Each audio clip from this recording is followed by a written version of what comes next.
Hey guys, so today we're going to talk about percentages and percent change. So real quick, I want to go over what a percentage actually is.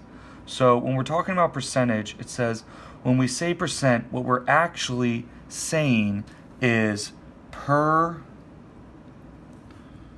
100 or per 100. Per meaning 1 and cent meaning 100. So out of 100, per 100.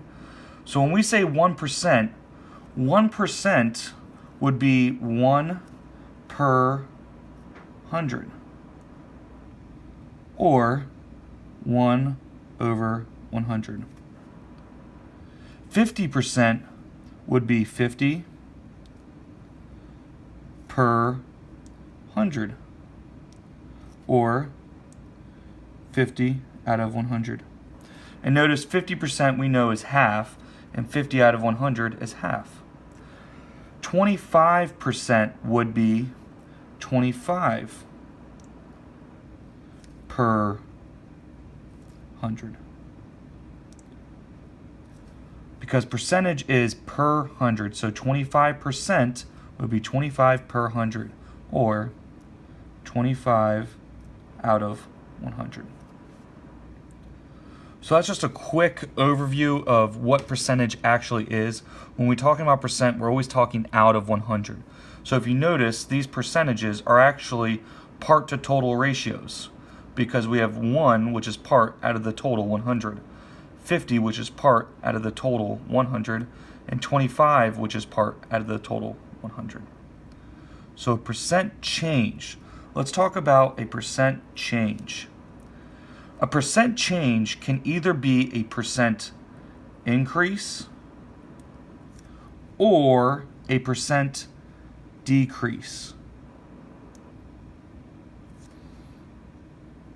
You'll see this all the time in stores, the percent decrease when they put things on sale, like 25% off. That is an example of percent decrease. So to find a percent change, we just need to follow a simple 4-step process.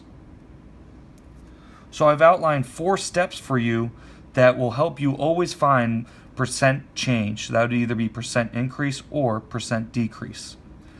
Step number 1, find the amount change.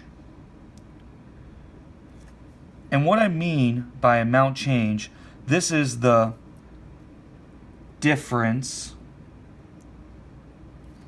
between the original amount and our new amount. Remember, when we use the word difference in math, difference is like saying subtraction. So we're finding the difference between whatever our original number was and our new number, our original amount and our new amount. So finding the amount change is just the difference between the original amount and our new amount. That's step number 1. Step number 2 is we need to set up the ratio of the amount of change over the original amount. So step number 1, find the amount change. And after we find the amount change, we can go to step number 2, in which we do the amount of change and we set up the ratio of amount of change over our original amount. It's important that we always use the original amount when finding the percent change. Step number 3, divide your ratio. Remember, this is like a fraction bar. So whatever our amount of change is in the numerator, we're going to divide that by the denominator, which is our original amount. So step number 3 is divide your ratio. Once you divide your ratio, you go to step number 4. Step number 4 is to multiply your answer by 100 to get your percent change. The reason we multiply by 100 is because that's turning our decimal into our percentage. So for example, if we got, after we divided our ratio, if we got the decimal 0.25, if we multiply that by 100, that will give us 25%. And based off the question, whether it was asking for a percent increase or percent decrease, it will be a 25% increase or 25% decrease. Remember, this will either be a percent increase or percent decrease based on what the problem is asking you to find. Okay, so now that we've gone through our 4-step process, let's go through one example together using the 4 steps. So if you take out your percent change practice problems, let's look at the example given to us. Foot Locker is selling a pair of Jordans for $120. The original price for these Jordans was $160. Find the percent decrease for the price of the Jordans. So we're looking for the percent decrease. So if we are looking at our notes together now, step number 1 tells us to find the amount change. So for step number 1, I'm going to find the amount change. I know the original price for these Jordans was $160. Well, $160 minus $120 equals $40. So that is our amount change. So I did step number 1. Step number 2 tells us to set up the ratio of the amount of change over the original amount. So this is my amount of change. So I'm going to put that in my numerator. And I'm going to put it over the original amount. And they tell us that the original price for these Jordans was $160. So I'm going to put $40 over $160. I have finished step number 2.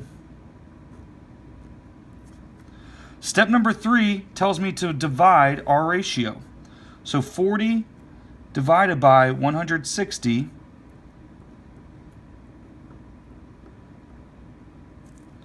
will give me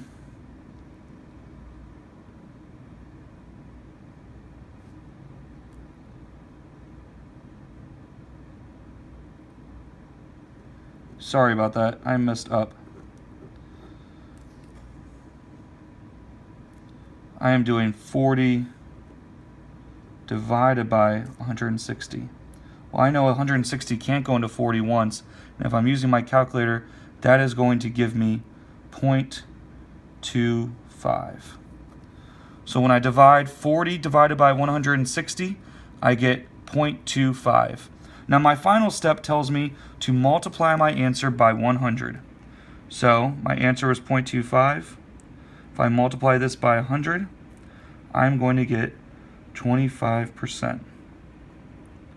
So to answer this question, the percent decrease for the price of the Jordans was 25%. They decreased by 25%. And we're able to do that by just following our 4 steps. Step number 1, find the amount change. Step number 2, set up our ratio of amount of change over our original amount, which was $160. Step number 3, divide the numerator by the denominator, and you'll get a decimal. I know it's weird because you're used to seeing the bigger number in the numerator, but we always divide the numerator by the denominator. So 40 divided by 160 equals 0.25. And after that, we're on step number 4, which means we multiply by 100, and that will give us 25%. Notice that whenever we're multiplying by 100, all we're doing is moving the decimal point 2 places over. To the right, 2 places over. So that would be 25%. Great. Now it is your turn to start practicing.